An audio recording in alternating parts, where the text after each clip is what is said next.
to address these practices. What is PMI then? PMI stands for Project Management Institute, based out of the United States, founded in 1969. It's a global professional organization for project management where uh, successful project managers from all over the world, they came together, they identified, okay, they acknowledged that the projects are very, very key for the world's advancement, and let's come up with a global best practices, not the rules, okay, but the best practices that every product manager can use across all the domains, irrespective of the domain, okay, maybe from automobiles, maybe from aviation, maybe from pharma, maybe from construction, polymers, okay, software, anything, across all the domains, okay, we have to come up with a very, very thorough standard practice, okay, common terminology, where it can help the product managers how systematically or methodically they can complete the project, okay. So the PMI was founded in 1969 to address this gap. It majorly focuses on advancing product management profession, helping a product manager become more effective, more efficient, okay, develop the global standards. They have research and publications. They have a huge repository where product managers can always access and they can use them for their projects. And at the same time, they make sure that the product managers are up to date by awarding the professional certifications like PMP, PBA, CAPM, ACP, and there are quite a few. Okay, so PMI was created to bring structure and consistency, as discussed, to product management. Today, PMI operates in 200 plus countries and supports millions of professionals worldwide.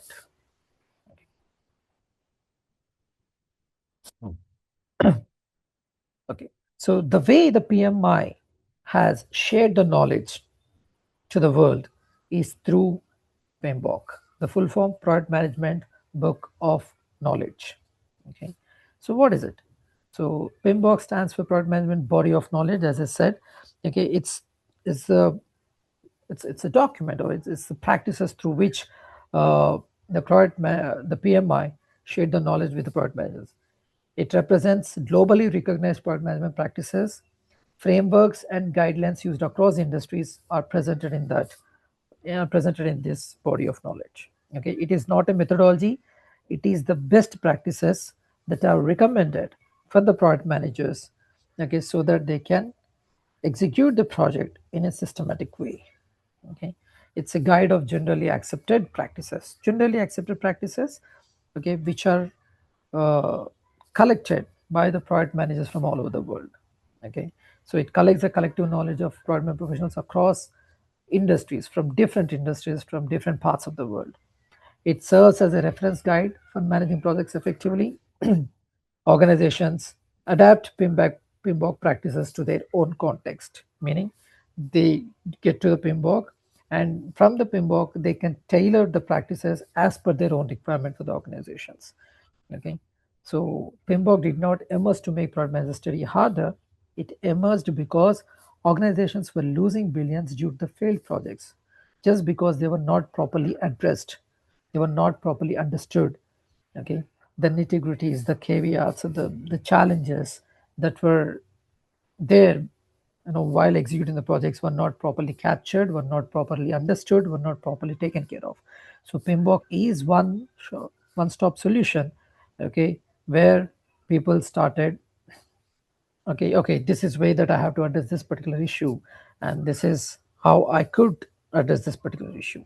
Maybe it is risk, maybe how to engage with the stakeholder, how to decide the quality management plan, how to monitor the scope, how to validate the scope, etc. So why PMBOK exists? You know, so as I said, PMBOK was created to standardize project management practices to improve the project success rate. Okay, if you look at the data, so at the 1994, the 16% of the projects were only successful, only 16%, because at the time the standardization was not that great.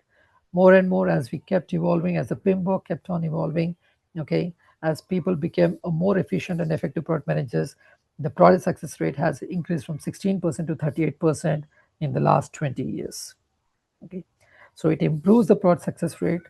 By helping the product managers to effectively address the projects, it created a common language for product professionals.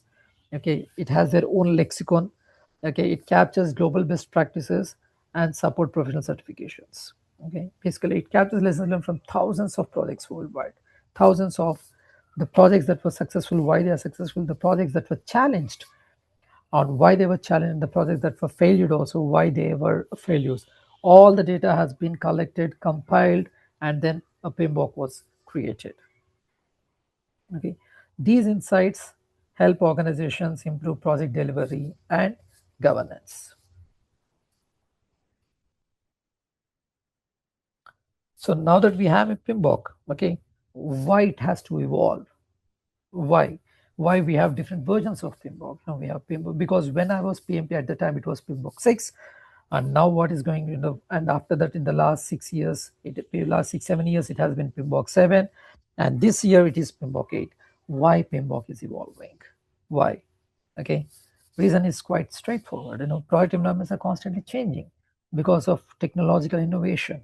Okay, initially, majorly the projects were the waterfall kind of thing where the scope is clear, but with the increased competition in the market, with the technological innovation like the digital, like the cloud computation, with the data servers all over the world, and recently with artificial intelligence and even automation, the product environments are no longer the same.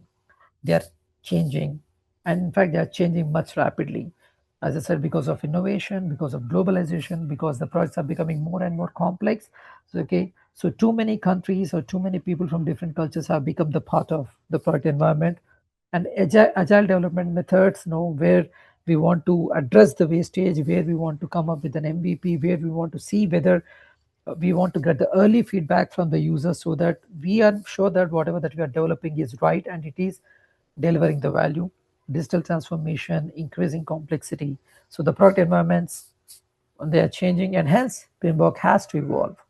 Okay, so to address this, PMI also periodically kept on updating PMBOK based on global practitioner feedback and research.